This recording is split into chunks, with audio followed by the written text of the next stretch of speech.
Hey everybody, Aaron here. Welcome back to another anime review. Today we look at March Comes In Like a Lion, episode 6. So, very good episode overall. I really dug this episode. We learn a lot of different things. More so, we go a little bit further into Ray's past. We learn about some interesting concepts. The whole first part of the episode, though, comes from one simple question that Ray can't answer. And that's where would he go if he can go somewhere? Like, they all start, the family around him starts talking about how they would go places they can vacation and go to spas and go to places where they can get good food and cuisine. And Ray is the only one, like, I don't know where I'd go. Where would I go? I have no idea. And we see some flashbacks here where we see Kyoka, the one girl from Ray's past that looks like, talking about how he has like no friends and how he has no life. He doesn't even go to school correctly. He doesn't do this correctly. And it's what starts weighing on his mind that he's not like normal people. It goes back to the first scene where you talk about, how everyone knows what they would want to do if they can go on vacation or, go somewhere to relax, and he's not like that. All he's focused on in his mind, all his world essentially is shogi, and how he's essentially just worried about going up in the tournament rankings, getting better, not losing, just more so not even caring about winning, but more so not just losing. He just wants to get further and further and be part of the board, as he says, and care only about what the board has in front of him, nothing else around him. And it's kind of depressing, but it's very interesting to see that from him. Now, we do also see him talk a little bit further about Kyoko's words, and I kind of want to put this image out there because it's the concepts that he's thinking a lot about Kyoko's words towards him, and it's making him, I think, almost in a way come out of the darkness that he's in right now, or at least to a point. It's bringing him to another place, but we're gonna start seeing, I think, a more revelation in terms of either sorrow, or more sorrow from him, or more happiness, or something from him. I believe because he keeps thinking so much about her words lately. Because we've seen from the beginning episodes him doing that, but more so recently, he's been thinking a lot more about this woman who apparently, was a big part of his life, at least at one point or another. And I'm really curious what exactly, besides being his adoptive sister, what she had to do with that. Now, the next scene was very interesting, where we see Ray losing some matches. He actually has begun to lose a few of his matches. He's not on a per se losing streak, but he lost 2 in a row, which is very unlike Ray. And he talks about how he feels very odd about that because he's never used to losing, and he really never cares about losing until it actually happens. Then he's like, wow, I guess I do care about losing. It's very, very interesting concept. And I love the imagery that they use in the next image, which is him escaping onto a deserted island by swimming there. It's more so, I think, for him at least, just him going there and getting through the battles of shogi and getting to the higher points.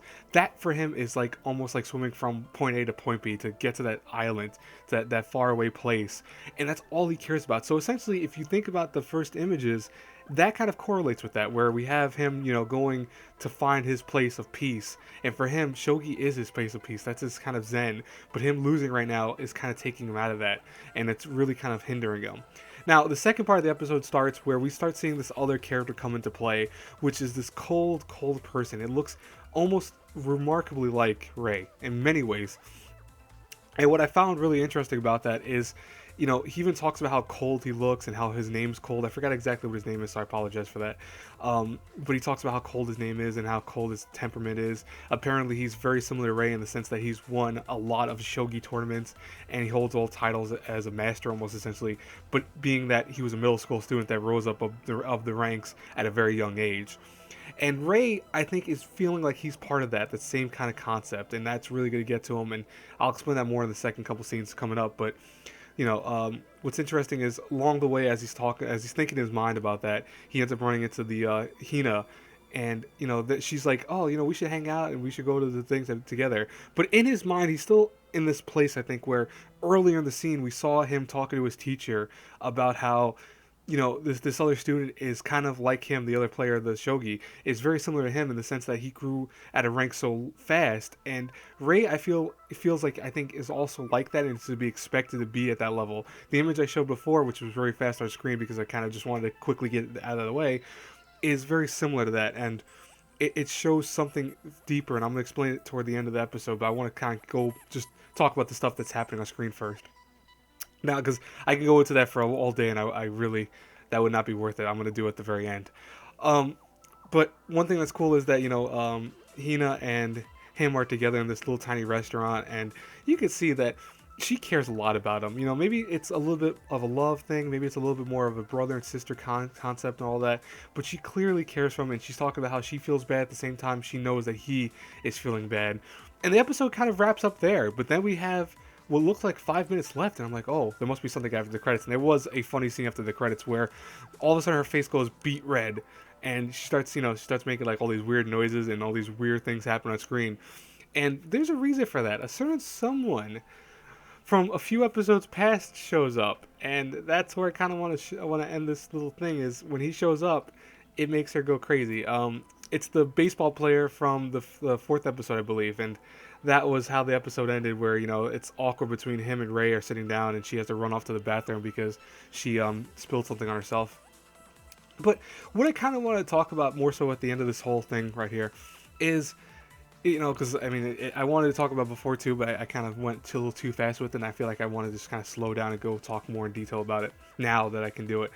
One thing I like about the character that was shown in the second part, the one that looks very similar to Ray in many ways, is that we see that he's really putting himself on that same pedestal without really realizing it, I think, fully yet. I think he thinks that other people are doing that for him, but really Ray is putting himself on that pedestal, trying to kind of be like this other guy. And when he's talking to his teacher at one point in the episode, I didn't show images of it because it was kind of like the most, I want to say, just very simple scenes that I really don't think it was worth having on screen for that long. But he's talking to the teacher, and I think the teacher realizes that he's like that too as well. But he sees that they are very similar. Both young players of shogi, both rising very high in the ranks. Ray is now losing, so he's becoming this kind of, I think in his head he's not the prodigal son that he thought he was originally, and maybe he's thinking that other people are thinking that too. And the image that I showed really fast earlier, that's what he was thinking about the whole time, is like, oh, these are what the people are actually saying about me, that maybe you think you're too above everyone else, maybe you're starting to realize you're not as good as other people. And Ray, that's going to be Ray's biggest downfall, and that's going to go very well, I think, in conjunction with the first several scenes we saw with him losing himself already as it is, and thinking of himself as an outsider because he feels like an outsider already. I have a feeling episodes, the further episodes, I mean, not 7, because I think 7's going to focus more on a comical scene between, this baseball player and the girl, But I think in a few episodes, we're going to see Ray have a breakdown of some sort. I really do feel like that. And it's going to kind of culminate to all these images we've seen so far and all these kind of random moments that are causing him to feel like he's getting further and further removed from society, as he's getting put into this own mindset where he's not as good as the other guy who's, way better than him in his mind. And just in general, is becoming less and less of a human being around everyone else, because we see it already happening. And it's to the point that, we started seeing maybe him breaking out of the shell a little bit, but it looks like he's kind of going back into that shell and changing into something else, and maybe that's not a good thing in this case. I said that at the beginning, where it looks like he's realizing something further about himself, and it's going to come out as an emotional impact, I feel, in the next couple episodes. Anyways, though, I hope you guys enjoyed this review. As always, hit the like button, subscribe to the channel, share the video, the whole nine if you did. I will talk to you later. Have a blessed day, everyone. I am so done with reviews today. I'll probably do Drifters later tonight because I'm one episode behind with that, but I'm not 100% sure yet. Depends on how I feel. But anyways, talk to you all later. Have a great day, everyone. Bye-bye.